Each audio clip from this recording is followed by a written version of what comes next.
Berdasarkan data yang saya paparkan sebelumnya, bahwa kecenderungan kepatuhan individu dalam menjalani protokol kesehatan di TPS, baik memakai masker maupun menjaga jarak, ini cenderung tinggi, yaitu di atas 90%.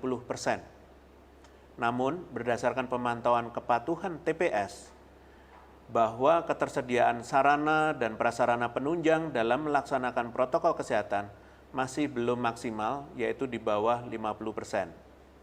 Masih rendahnya kepatuhan penyelenggara pemilu dalam menyediakan sarana dan prasarana penunjang protokol kesehatan tentunya sangat disayangkan, mengingat hal ini sudah diatur di dalam PKPU. Saya meminta agar temuan ini segera dievaluasi secara menyeluruh oleh penyelenggara pemilu. Perlu diingat, masih terdapat tahapan-tahapan lainnya yang akan diselenggarakan pasca pemungutan suara seperti rekapitulasi hasil dan penetapan pemenang Pilkada serentak 2020.